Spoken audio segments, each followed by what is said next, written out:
Luna Aziz, I hope I'm saying her last name properly, had $750, a newborn, and a problem no one could explain to her. Hi, I'm Faith, and this is Jen, and welcome to Fine, I'll Do It. We do the homework on how mothers actually build extraordinary businesses, including the messy parts polished founder stories often skip. Today, we're talking about Luna Aziz, founder of Legendairy Milk. Legendairy Milk began as a fenugreek-free lactation supplement company and has grown into a broader women's wellness brand. Luna was not looking for a trendy business idea. She was trying to understand why she could not make enough milk for her baby and why the standard answers were not helping her. The personal question became a company built around products, education, and support for mothers. Oh, cool.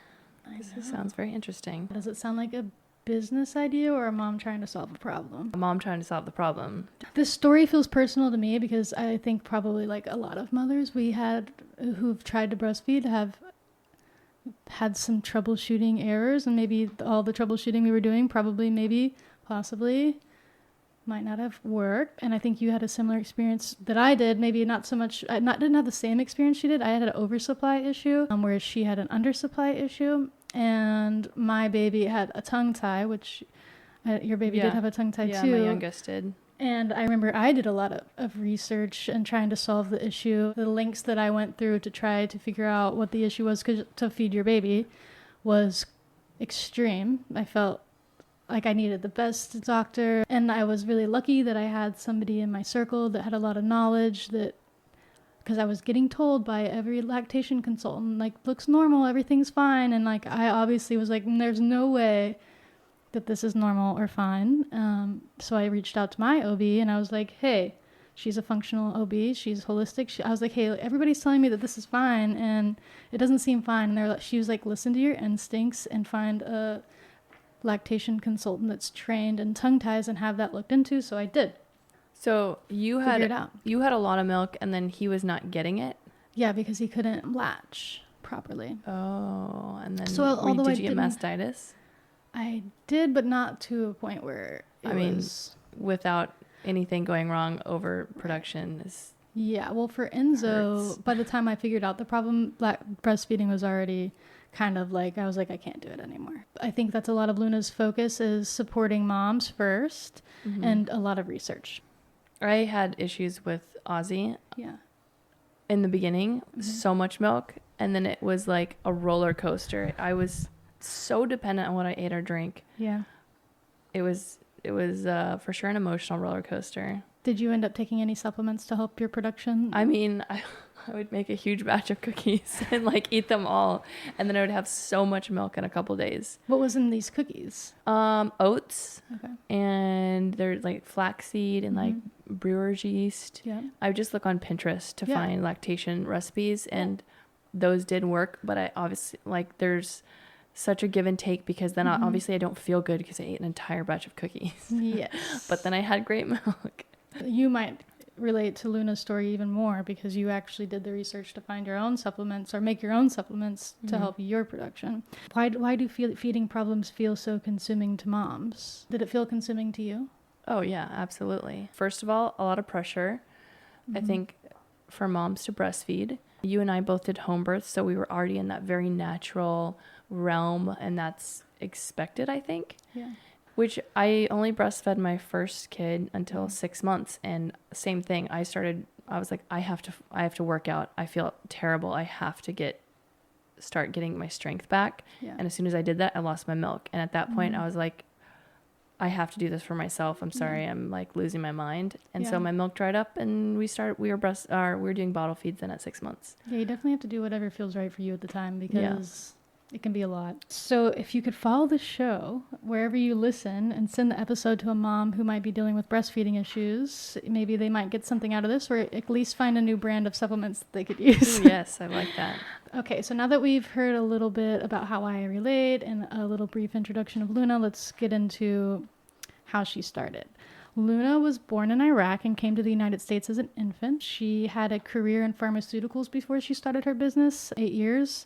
And that experience mattered because she was comfortable reading clinical studies in depth and explaining those clinical studies in depth. She knew how to do the research that was required to start a lactation supplement company. she did not have a consumer product or supplement background. She just had the pharmaceutical rep background. Okay. So she didn't have any experience in creating products. She just knew how to research really, really well. Okay. My mom was a pharmaceutical rep, and I will say she also is very good at research. Like when I need something researched, now she just uses, sorry mom, now she just uses AI to do the research, which is very clever, and you can ask it questions and it's still research, you know? Right. But before research was probably, it looked a lot different than the way it's going to look in the future. I think we can say Absolutely. that. So you would say that her research is probably buying lots of books, reading she read a lot of case studies and clinical studies, which are a lot of detailed information. I've noticed though too, when you ask AI to like research for you or summarize things, it cuts out a lot. So when we do research for these episodes and we're studying people, whenever I pull AI research and then when I go and like listen to the places where it said, oh, I got it from this podcast or I got it from this blog or whatever, and I go and do it, you do get a lot more when you get into the actual source. Yes. And then I'm like, actually, I would like this context kept, please. Yes. In 2015, a few months after her first child was born, Luna began the research that would eventually become Legendairy Milk. Her son arrived 3 weeks early, and she struggled with chronic low milk supply during exhausting postpartum period. I think we've all been in the exhausting postpartum period and knew how she was feeling. She was sleep deprived, trying to feed a newborn, and working constantly to understand why her body was not responding the way she had expected, which is also a very big letdown when especially if you haven't been told beforehand that it's not as easy as you might. You're just told that it's so natural and it'll just be so easy and they'll just latch and it'll which is great and it's good, but also that isn't always the case for everybody, and oftentimes it's not the case at all for moms. There's not a lot of prep beforehand, especially during COVID. Yes, becomes an issue. This is where you go, or this is what you do. Yeah. So she tried fenugreek, which is one of the most common ingredients in lactation products, and she reacted badly to it. Fenugreek may be helpful for some moms or some women. Is that something you take to increase your milk production? Yeah, or you can. Okay. But some people experience adverse effects, and I'm not exactly sure what the adverse effects are. I should research that, but I think if you've taken fenugreek, let us know in the comments what the adverse effects were, if there were any. Some mothers report no improvement or unwanted side effects. For Luna, the standard option was not the right option. That became the gap. The market had products, but she still did not feel served. So there's lots of lactation supplements, or at the time there wasn't as many as there are now, but the ones that would typically work for people weren't working for her. So even though there was products that existed, it still wasn't serving her. So that, I guess my takeaway from that was, there might be products out there in your market, but there still might be people in that market that are still not served. Luna researched herbs that women had used across cultures in Asia, the Middle East, South America, and Europe, and she looked for fenugreek-free alternatives and studied the available clinical evidence where she could find it. She ordered herbs, created several formulations, I think it was 6, and those formulations still exist, and tested them on herself. So she was her own guinea pig with these formulations. So she's up late at night. Man, she's reading. Super dedicated to this. I feel like I was not that motivated. I was like, well, if it doesn't work, it doesn't work. I think her culture also has a lot to do with it, that she is from Iraq, and that's the culture around breastfeeding and just families in general is a little bit different than it is in the U.S. So that might have had something to do with it. I was like, if the cookies don't work, I'm shit out of luck. Yeah, right? So she used a coffee grinder and small capsule filling machine she bought online for $100. She filled capsules, bottled the products, printed labels, and opened a small Etsy shop with approximately $750. So that was all the ingredients, the capsules, the machine to fill them. She opened an Etsy shop. So Legendairy Milk was founded in 2016 after the research and early experimentation began in 2015. She expected maybe 1 order a month. This was a small test, not a polished startup launch. So she's in the Etsy shop. You said this is how many years later? 2016 she started Legendairy Milk, and 2015 is when she was starting the research. Oh, okay. And she started with a year. An Etsy shop with $750. Bucks. Have you ever seen a category where you felt is there, I don't know that I know any, where there's a lot of products out there for this specific problem, but maybe it's not for me? Oh, like specifically for the milk production? Yeah, or anything really. I don't know. What? Gyms. Yeah, there's plenty of gyms out there, but it's not free. Oh, yes. Oh, You my know? gosh. I've tried every fitness app, I swear. I do Yeah. the free trial and everything. And still not sold. So there's a well, gap. yeah, there can be, yes, absolutely. There can be so many options out there, but depending on where I am in life and how old the children are and how much energy I have and when specifically I can use it, yes, There's a gap. there's a gap. So we can get into maybe the struggles that she might have had. So Luna's early struggle was not that nobody wanted the product. The struggle was the product worked as a business before she had systems and staff or that's a good physical problem to have. capacity. Yes. She became the researcher, the manufacturer, the label printer, the fulfillment team, customer service, and marketer. So this exploded from Etsy? She posted it in a Facebook group for moms, and I want to say there was like don't quote me on this. It was either 20,000 or like 60,000. But I want to say it was like 20,000 people in this Facebook group, and overnight, one woman shared her success about it, and 50 people ordered that night. So she was expecting. So this is not even her Facebook group. No, this is just a Facebook group of moms for breastfeeding support. Wow. So she didn't even have to grow a group. She just hopped into one. Yeah, hopped into a group and said this is the products and this is what she had, and then somebody ordered, and then after that order that person shared their experience and that it really worked for them, and it was a fenugreek-free formula, which I don't think was very popular at the time. Okay. And so overnight she got 50 orders. Nice. And so that's how it kind of blew up. So she was doing all this while raising a baby and still living through the same problem the company was built to solve. So she was very much still breastfeeding, still having low milk supply issues, but her supplements were working for her. And she explains in her podcast that she's not pretending that the supplement is a end-all be-all problem solver. We're not saying that your milk supply is going to change overnight. It is just a supplement, and it's helpful. She would wake up at 7 with her baby, and she described the first year as a year when she essentially did not sleep, which we heard in the last woman. This is also sounding did like not a sleep. reoccurring pattern for these mom founders. Her body became the operating system. More sleep sacrifice meant more products made and more orders shipped. This is not a productivity strategy. It's a warning sign that the company depends too heavily on the founder. So when you're growing too, I think in the beginning you're just trying to figure out, and you're maybe not thinking scale. Mm-hmm. So you're you're you're just just trying to create something. Yeah. And she was just trying to solve a problem. Yeah. Her husband eventually told her that she could not keep operating at that capacity. So and I think with that, you should know there's no need to create a dramatic failure that did not happen. She didn't have like this huge failure.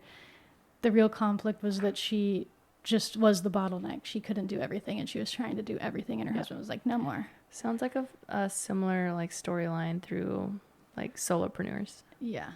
Early success can be dangerous when the founder is the entire system. Do you think if this podcast blew up that it might be hard, that we might burn out? Or do you think we would just preemptively hire? We would hire immediately. I But think we're already only trying to hire. because we have both done other businesses where we did everything up front. Yeah, we were just talking about how we can't wait to be in a podcast studio Yeah. and somebody else do all this. Yeah, but you live and you learn. Like a lot of these women that were studying, sometimes their first thing hit. Yeah. My first thing has not hit. I'm still building my first thing. Actually, I'm building my third thing. Exactly. So the turning point. Luna's first major growth moment was not a marketing campaign. She had been answering questions, sharing what she was learning, and trying to help other mothers understand low milk supply. So a lot of the focus of her brand is education first. A customer bought one of her products and shared the results in a breastfeeding Facebook group to 20,000 mothers. Luna received approximately 50 orders. She didn't pay for that first surge. She earned trust by being useful, and another mother carried that trust into the group. So I think she was set out just to share information and be like, this helped me. I have a little Etsy store. Maybe it could help you. Like her goal wasn't to be this big business. I love those businesses that you don't really need to sell because it's like, well, this could help you. Like you try it or not, but it could help you. Yeah. And like she simply set out to help people. And I think there's something to be said about that is having a why. Her why was, I want to help moms in this situation. Yeah. So she didn't have paid advertising. even though paid advertising could help scale a business, Luna had organic proof that the problem was real before she poured fuel on the fire. And I think that's something that everybody should know is organic proof is definitely helpful. Do you have to have it all the time?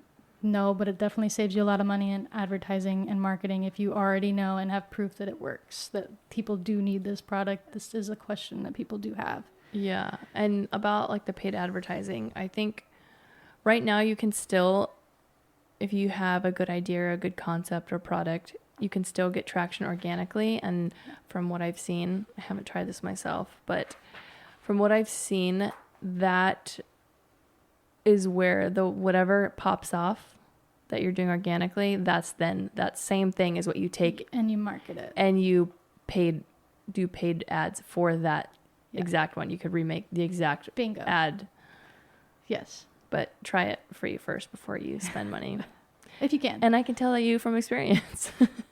Right. So then she started to grow. The research began in 2015 and Legendairy Milk was founded in 2016. The company began with approximately $750. Luna started with a very small amount of inventory and expected about 1 order per month. One customer recommended and generated 50 orders overnight. The company remained bootstrapped. So she started with a very low startup cost and has only reinvested money, so she doesn't have any debt and she's bootstrapped the whole thing. And she says that by bootstrapping that you learn and you are a little bit, I guess, like your butt is a little bit more on fire when you're bootstrapping your own. Yeah, that's a good way to put it. Your own thing. If you just have money coming in, it's easy to kind of be like overly confident. So true. Yeah, you're thinking twice about every decision. Yep. Legendairy Milk became a multi-million-dollar private company, although exact revenue, profit margins, and valuation have not been publicly disclosed because she doesn't have to because she's bootstrapped. Yeah, okay. She's reported 30% year-over-year growth from 2023 to 2024. So from 2023 to 2024, she's grown 30%. Okay. And so she's like a recent business. She's not... She started in 2015. Wow. But she's been steadily growing. And in so even though her business has been around a long time, she's still seeing large amounts of growth, which means that she's scaling really well. That number matters because it shows that the company is still growing years after years. The company is reported supporting more than 1.1 million women across more than 160 countries and earning more than 84,000 5-star reviews. Wow. That reach figures should not be described as 1.1 million paying customers. It is the company's reported community or support reach. So again, she really focuses on sharing information about breastfeeding, and she has a lot of people. She says that she has most of her ads or most of her Instagram or socials are other people, UGC, so user-generated content. So people that are already buying the product and then singing its praises online. Oh, that's genius. She says she rarely talks about the product. She doesn't need to. She doesn't need to, because the problem, people are obviously seeing that this works and the problem is solved, or not solved, but it's been helped. And by sharing like breastfeeding stories and educating people on breastfeeding, she's becoming more of a support system for people. And then by doing that, she's built trust. And from the trust, she's selling the product.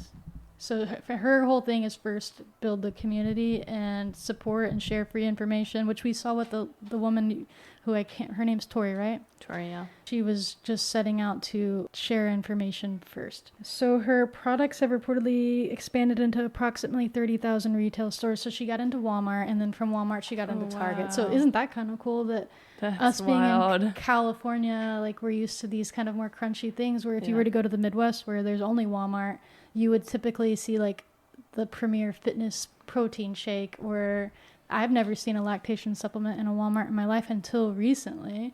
So these areas where you might not find these products easily or readily available are now, they have access to them because Walmart is everywhere. She says that the reason she got into a lot of those stores is because the people working in Walmart and Target sought them out because they agreed that that's how those relationships began, and why Walmart and Target brought them in is because the people who were bringing them in have used the product.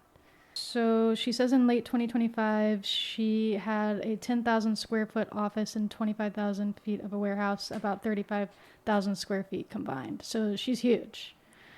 She Wow, says from that an she has Etsy. 40 employees, although the head count naturally changes. Then they're all women. She only hires women. That's great. I have mixed feelings on that. But for a breastfeeding company, it makes sense. I mean, that does make sense. That does make sense. Although in one of the podcasts that she did, the interviewer, I was just like, this man has been through it with his wife in breastfeeding, because he was obviously enlightened. Because I was like, I've never heard an interviewer on a women's topic be so empathetic and understanding and like relaying that back to her. I was like, huh. Yeah. I was like, wow, he gets it. He gets it. I mean, the husbands that have been alongside the whole, I mean, I would say Colin is very aware of everything that I went through. So yeah. That's awesome. I guess they're allowed. So the company began with fenugreek-free lactation supplements. It expanded into pumping, breastfeeding products, postpartum wellness, hydration, hormonal support, and metabolic health, baby products, and broader women's wellness. Wow. So she's got everything now. Yes, the strategic shift was to stop testing breastfeeding as the end result for the customer and start, because she's built her relationship with her customers on trust and education. People naturally gravitate towards that brand, and they're like, oh, well, what else do you have? You know. Did her customers give her ideas for what to have? I'm sure they did. Yeah. I'm sure they did, with how much content that her customers are creating for her. She very much encourages that. And there's Facebook groups, there's communities, there's blogs, and it's all around breastfeeding education and support. Yeah. Legendairy Milk continued serving the same woman as her needs changed across different stages of life. That can be more efficient than constantly finding a completely new customer, because the brand has already earned trust. So that's something to think about, like in my own business. I'm like, how will I cater to parents after the children are older? I don't know. I guess the wine. But it's something to think about. Yeah. Something to think about. So her business model is direct-to-consumer sales through the company website, and that allows the brand to own the customer relationship, offer bundles, subscriptions, quizzes, education, and personalized recommendations. But Amazon is how they were able to, Amazon and other revenues is how they were able to scale. So Amazon puts the product in front of a bunch of people, and oftentimes she says when moms are most desperate, because Amazon is, it's coming tomorrow. Yeah, it could even be there in the next 8 hours. And that's oftentimes how moms are feeling. They needed something, and they needed help my right whole now. life. Yes, and Right so now. that's what she thinks was great about Amazon and getting put on Amazon. People worry a lot about being on Amazon, that it might cannibalize your website and your independent growth. But she says that because again, she built her whole brand off of trust and education. People are going to keep coming back to her and her website, because they're not just there for the product. Right. They're there for the education and support. The subscription model, she said that is really helpful, but she doesn't totally depend on that people who subscribe to the product, it's return customers.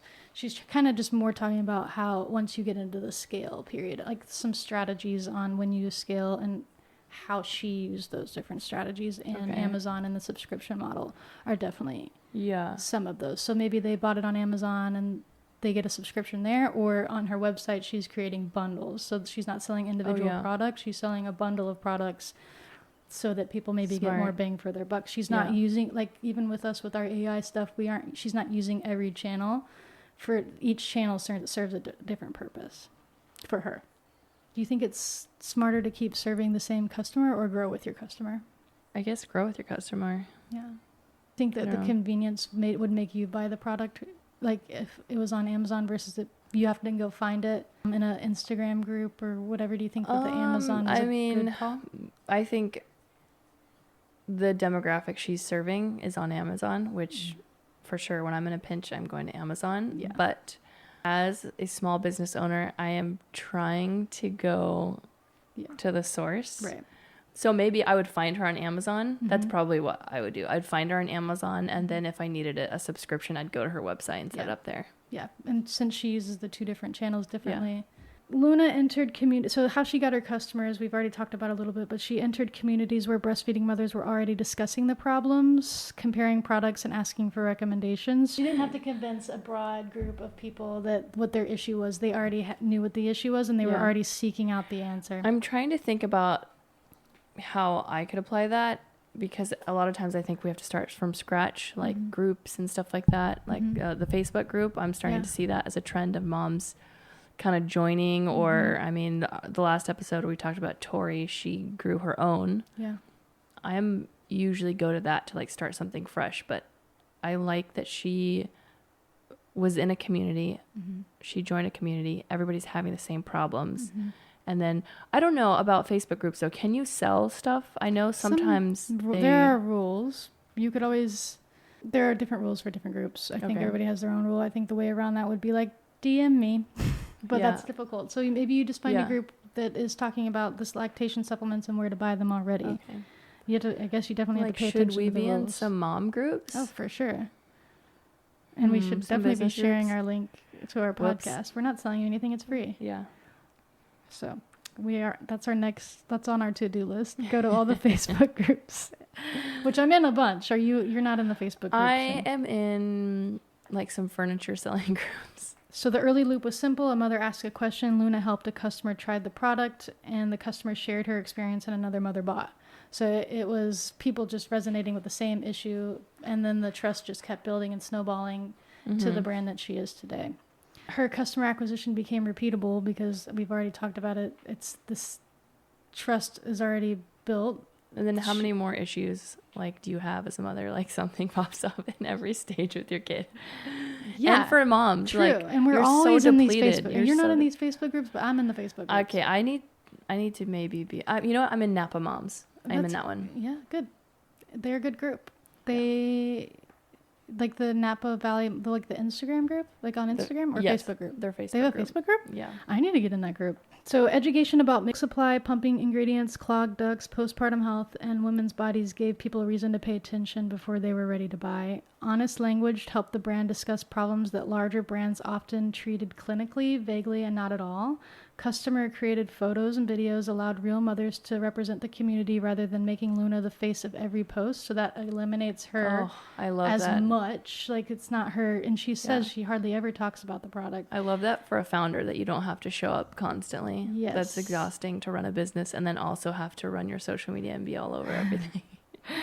Right? I'm not complaining. I know. Reviews and testimonials reduced the risk of trying unfamiliar supplements. Memorable names made products easier to remember and recommend. So she says that she has these names that are kind of funny and they have a sense of humor in the names. I don't have any examples, but she says that, as you probably know, when you're in that moment and you're looking for this product, a little bit of humor goes a long way, especially for moms. We're always like making these jokes about our kids because it helps us kind of giggle a little bit about how we have to laugh or we'll just be crying all the time. Exactly. And I think that's one of the things that she said. So in her names, they have a little bit of a joke to them. And the branding is very much like Legendairy. So repeat purchases and subscriptions, products expansion gave existing customers more reason to return. Founder interviews and podcasts extend the mission and education to new audiences. The repeatable system became teach something useful, earn trust, solve one clear problem, make the experience worth repeating, and give the customer a reason to recommend it. It's a good model. Very good model. Is there a part where you think that you could take that model and use it in your own business?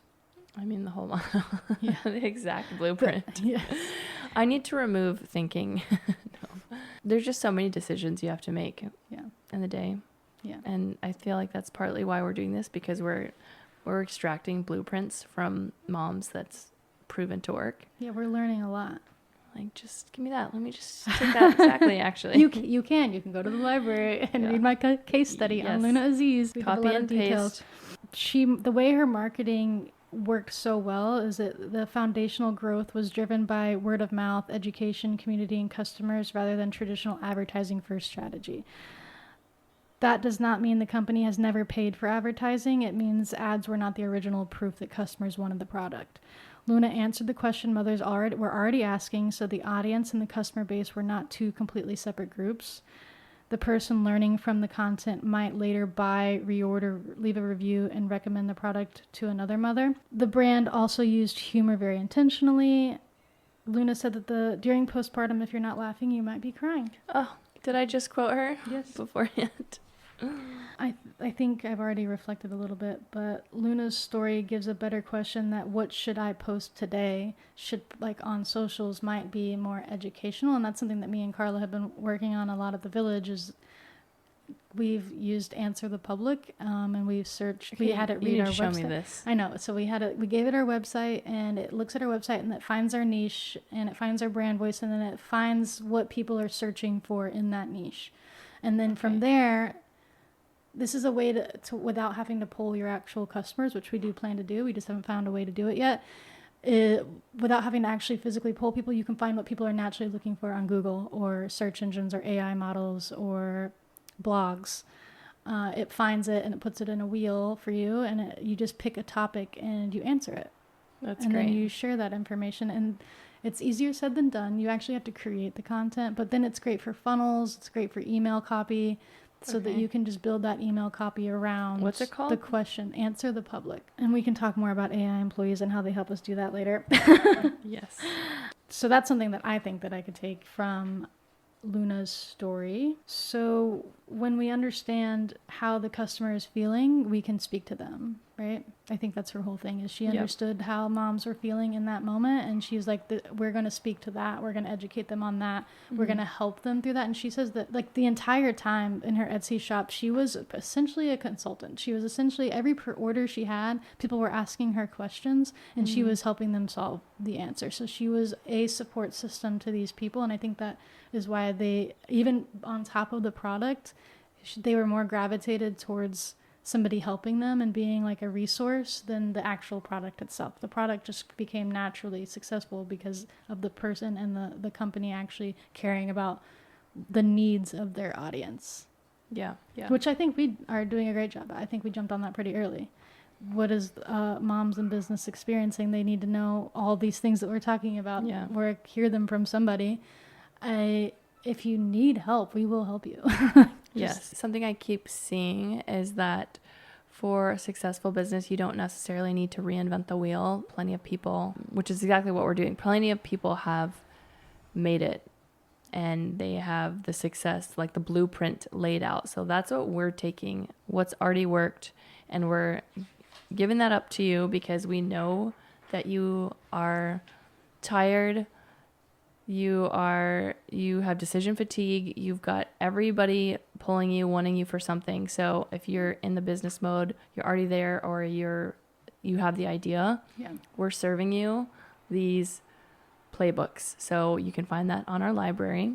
Depending on where your idea fits, one of these moms is going to resonate with you, or actionable items from the podcast. Yeah, and we're going to try to share some of the things that we're doing in our own businesses that might be helpful, like Asana. We're using Asana as a project management tool. We're using AI employees, which is very new to us.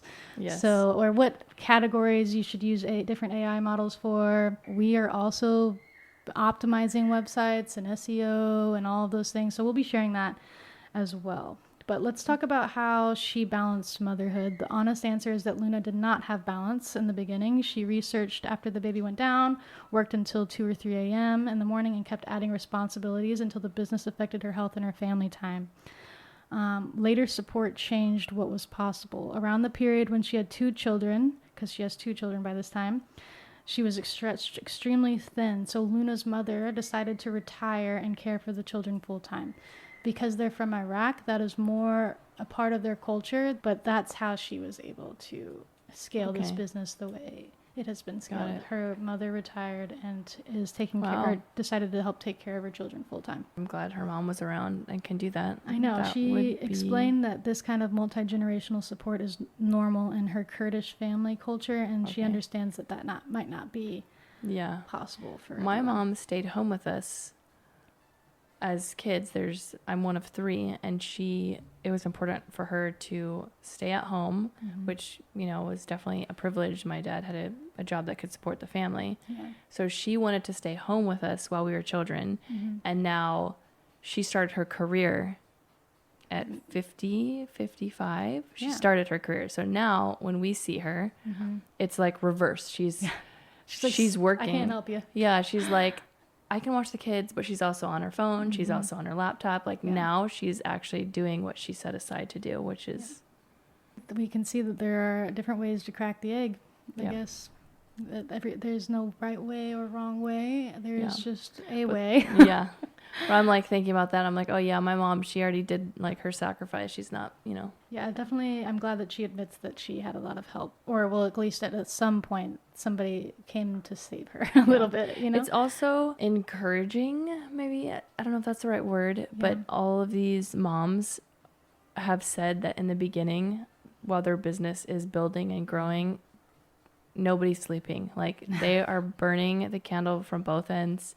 And I definitely get frustrated. I'm like, oh, I'm so exhausted. I feel like sometimes I'm always on the verge of being sick, which is not healthy. Mm-hmm. But if you're in business, it's like, all right, well, this is what they did. This is what you have to do. So I'm like, you just do what you have to do. And then at some point, you figure it out. Or the business moves in a direction, and either if it's viable idea or not. Yeah. Luna says that if we support mothers, we're not only helping raise children, we are creating the conditions for them to solve problems, build companies, create jobs, and contribute ideas that may otherwise never had room to grow. I think that's her whole thing, is just supporting moms in general. And I think that is the answer to that gap, is just more support for moms. I think we know that women's bodies are understudied. Moms are a very underserved group. Period. When they talk about my business, they're like, how many people with kids are in Calistoga? And I'm like, it doesn't really matter, because they are extremely underserved. The people who are there will find me, because there aren't any other options. Yeah. I mean, not in any of these small towns, like the business that you have. Well, there's some in Napa, but. Oh, Napa. So she talks a lot about her why and why you should have one. Luna's original problem was low milk supply, sleep deprivation, and lack of satisfying answers during postpartum. Her deeper why became making sure other mothers did not feel as alone, confused, unsupported as she had felt. This was not a slogan created after the business. It was the reason she kept researching and finding new standards, and she used that to decide kind of what to investigate. I think she just used the constant support is people asking you questions, and those questions are going to find problems for you to solve, and that's how you're going to grow. Like, the more questions you ask, the more information you give, the more question you ask, the more information we need to ask more questions. I know, we need to get our polling on it. Her why isn't enough by herself. She also needed a lot of support, as we talked about. It kind of reminds me of like why FIDI exists, is that we both wanted support. I think right now we are kind of our support system. Yes, that's true. And our husbands and our friends. But for me and you, a lot of it is just us sharing information that we've learned either through our case studies or on different projects that we're working on. Last week I was doing AI like webinar, and I'm like taking notes, and immediately text them all to Faith, and then Faith implemented it before I even could. Exactly. Like the snowball effect of sharing information with other moms is incredible. Yeah. So I think that's we started FIDI because we wanted a community. Right now we are our own community, but we're bringing people in, and with that we will get more questions and we will be able to answer those. We are onto something. The 3 lessons that another mom could copy is start with a real problem, then verify that other people share it. A personal experience can reveal a real business gap, but one person's experience does not automatically represent an entire market. Put a small offer into the world and look for a meaningful action: purchase, booking, reply, sign up, referral, request. Like, an example of that is a lot of people are starting these because you see these businesses that you can start online, for instance, I saw one the other day. It is, you create these little plaster figurines and you package them and you give them the paint, and they're going to these farmer market and they're thinking this is going to be a viable business, and nobody purchases them. So that you're seeing this online, like, oh, that might be a good idea. And then you're going to these farmer market, you're wasting your entire time. You have all this inventory, and it turns out actually nobody actually wants to buy that. Yeah. So that's an example of that. So the first version doesn't need to be perfect. It needs to create a real conversation with people you hope to serve. But once I started talking about the community I was trying to build, people immediately said, yes, we need that. And that was when I was like, oh, okay, they need this. We need this. And I jumped on it. The first solution may not be the final solution, but it can be the beginning. It can evolve as the community tells you what fits, what's missing, and what needs to change. The second one would be teach before you sell. Share what you know and what you are learning. Answer the questions people are already asking in plain language. Help someone solve a small problem for free, and they are more likely to trust you when they need more help. And that goes with, I do that just in regular life. I try to be as helpful as possible. That way, whenever I do actually need something, somebody is like, I could help you. Yeah. can do this. Faith's always there. She's always helping me out. She's always got good ideas. She's always got tips. Yeah, and it's not like of me trying to get something out of anybody. I just genuinely want to be helpful. That way when I need help and genuinely help, that's how you build community. I think a lot of people get caught up in like, building community is so hard or whatever, but it is hard. But in order to get community, we talk about this all the time, you have to give community to people. And sometimes that is scratching their back when they don't have anything to scratch yours. Yeah. You know? Good point. Yeah. Stop making exhaustion part of your business model. Scrappy can be useful while you're testing whether demand exists. Once the demand is real, the question changes from can I do all this to what changes can I make so that this works for me without destroying me. Remove the bottleneck, document the process, share responsibility, or hire outsource before the founder becomes the permanent point of failure. I think we've learned a little bit that sometimes we don't have time to sit down and edit a podcast and share all the clips, and maybe we might need help doing that at some point. Yep. Maybe not right now, but it's definitely like we're aware. Like we're documenting all the times where we're like, oh, this might not be sustainable. We are going to need help, and we're keeping it in mind. We're sort of already set up for we're just waiting for somebody the right person to come into our life and just take over some of the things that we aren't able to do. And that's not saying that we're going to stop by any means, but we know that we are our own bottleneck and that we cannot do everything. Yes. Yep. Yeah, we've talked a little bit about it, but we're both, so we went camping this last weekend and we were with some friends that were very hesitant and shy about AI. They were not business owners. Yeah. They were W-2. Yeah. And I understand that would be a very scary place to be in the world right now when AI is potentially could take over a lot of jobs. Yeah. You know what AI can't do? What? I've been thinking about this. It can't breastfeed your baby. No, AI will not be breastfeeding. No. So we are obviously very pro AI, but also understand geopolitical issues and understand it. Yes, I get it. It does need to be used responsibly, but it's going to be used. Using it as a Google search engine might not be the way to use it.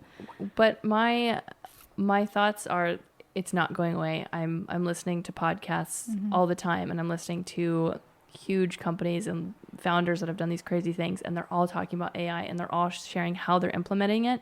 So in my mind, it's not going away, and the best thing that we can do for ourselves is learn how to use it efficiently. And even if you're in a W-2 job, learn how to use it to make yourself irreplaceable. Because if you become irreplaceable, then you don't have to worry about a robot. Look at all my AI employees that I built, but be cautious because all those things become company property.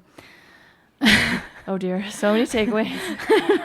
We need to have like a liability clip. Be careful about taking all of our advice because we don't know everything. But yes, I agree. AI is not going anywhere, and that you have to get with the program or get lost. Yes. So we're doing our best get lost could be what you want to do. Totally valid. Not for me.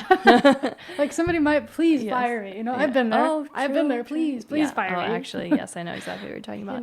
Yeah, so we're busy moms, overwhelmed moms, and we're trying to adapt with the times. I mean, when AI first came out, I was super, super scared about it, but now I'm like, okay, we're learning how to use it, and we'll try not to make our entire personality about AI. Yeah, but it is right now. It's definitely helping us. It's giving us. We wouldn't be able to do this podcast. We would not be able to be here and do this podcast if it weren't for AI and different strategies optimizing our time. Yeah, we wouldn't be able to. There's no way. We both have multiple businesses. And still, even then, we're like, whew. And they're like, what else can we start? Oh, a podcast. Let's do that. I swear, at the end of my life. You're going to have a banging estate sale. Yes. Thank you. That's where I was going. If I'm not Martha Stewart by the end of this, I swear to God. Then what am I doing? Okay, and Martha Stewart is an amazing person. She did we both recently watched that documentary, and we were talking like, it's never too late to start. Yes. Even though she started early, she rebranded, she's quit, she's restarted, and I just saw something that was using her as an example that, like, she had small potatoes going on, but, like, when she was in her mid-30s, there was nothing crazy happening. But then by 50... She was in finance. She was a billionaire. And then she was a model. It's never too late. Yeah. And she did a total rebrand after prison. Incredible. With Justin Bieber. It was their PR people actually set the roast up of Justin Bieber, sat her next to Snoop Dogg, and rebranded her entire identity with a roast. Okay? So good. So good. I need that PR person. Can we study her? Yes. We got to study her. Definitely on the list. Yeah. Okay, so the final takeaways from this episode is that Luna Aziz did not begin with a large audience, outside investors, or 10-year strategic plan. She began with a body she did not understand, a baby she wanted to feed, and a question that she was unwilling to stop asking. She researched the problem, tested a tiny offer, listened when customers responded, and built trust through education. When success became unsustainable, she changed the operating system instead of abandoning the mission. Not every painful or difficult experience should become a company. Okay. Taking note on that. Do not start another business. Unless the demand is just crazy. A difficult experience becomes a possible business opportunity when the problem is shared. People are actively looking for an answer, and they make meaningful action when the solution appears. So we could use the idea you shared with me. We won't share the idea, but if suddenly people are like, wait, yes, and they're like, can I meet with you? Like, how can we do this? That would be total proof that this is the great idea, right? Yeah. Pushing you in the right direction, that's for sure. And I'm sure those people are lined up at the door. Test it small. Let a customer's behavior, not your own excitement, tell you whether the problem is shared. And when people respond, do not assume you must carry every part of the business forever just because you carried the first version. Your why can begin the business. Systems are what allow you to keep it. What will you remember most about this episode? The answer is broad. And this is kind of like a repeating pattern. Mm-hmm. That the moms started with a problem, mm-hmm. and they just really didn't overthink the whole strategic plan. It didn't have to be something so business plan. Like we talked about that in another episode. They let their customer kind of lead the way. Like, what do they need? Yes. And how can we solve that problem? And she's leaning to a problem she had. Mm-hmm. It's really just, it sounds like not overthinking for you. The next step. For me, that's not getting stuck right now because I'm thinking 50 steps ahead. Yeah, I think a lot of moms or a lot of people I know are that way too, where they can't see past their own nose, and that might not be I use a lot of sayings that aren't the right sayings. I do too. But it just sounds good. Okay. Yes. Like they aren't able, like they're looking too far ahead or they're looking too closely. They're not, the messy middle is something that they can't fathom or they don't know what direction to go in. And I think she just like focused on, this is the problem, I'm going to help these people. And then it grew from there. Yeah. It just grew and it was natural. It wasn't forced. I think I've tried to force a lot of things that it just, it wasn't right or right. You know, there's so many things that have to line up for these companies that just go. And I think when you're on a good idea, your customers are there, you're like getting validation from, I mean, without being woo-woo, like the universe, like things open up and you're going there, like you'll know when you're on the right path. Yes. Do you remember being younger? This is just a thought that I had. I had it the other day. But do you remember being younger and seeing all these businesses and thinking like, how are they coming up with these ideas? And thinking of like, what's my business I going to be? What invention am I going to make? What am I going to invent? Yeah. But then I realized it's like, I had no problems to solve at the time as a child. What problems did I have to solve? Yeah. But I think with lived experience, you start to realize what problems people might be experiencing and how could I answer those, or finding your own solutions and sharing them. Maybe you need to experience different things. And maybe you can focus on some skills and wait for the problem to present itself to you, because a problem will come at some point. Mm-hmm. It will. But if you start to work on some skills, then when the idea hits you, you'll know how to implement it, or you'll have some tools to get it done. You can always work on yourself. Yeah. Mm-hmm. What should a mom with an idea do first? After hearing the way Luna dealt with it, was there a thing that you think that a mom should do first? I mean, you have to test it. Yeah, I agree. Yeah.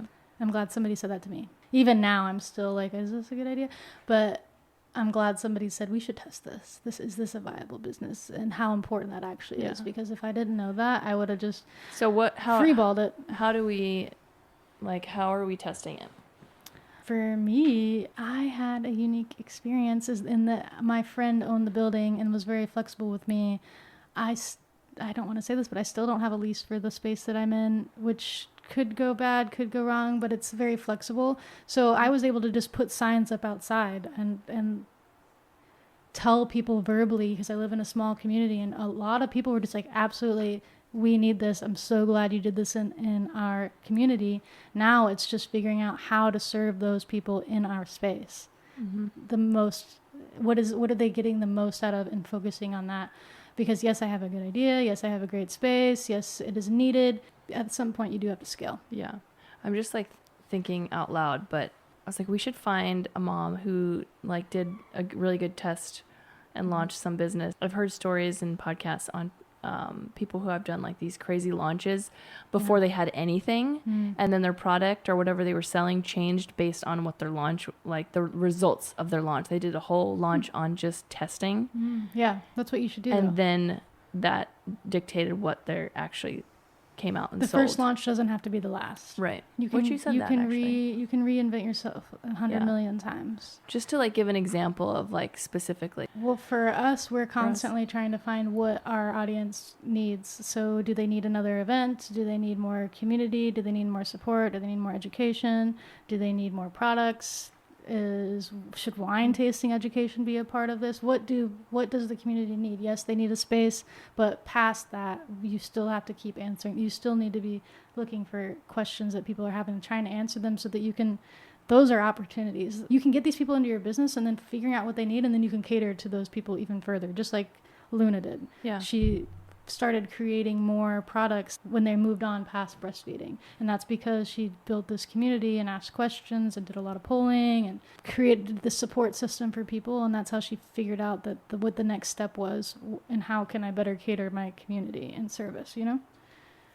If you could tell us what stood out most, the 50 orders, the education, the education first marketing, the humor in the brand, the family support, or the moment Luna stopped making everything herself. If you could leave that in the comments, that'd be great. Send us a message and share the episode with a mother building something in the middle of real life. Join the library through the show notes for the research, case studies, templates, mini episodes, and resources connected to the episode. We separate the numbers we can verify from the information that remains private, so you can learn from the business without pretending we know what we don't know.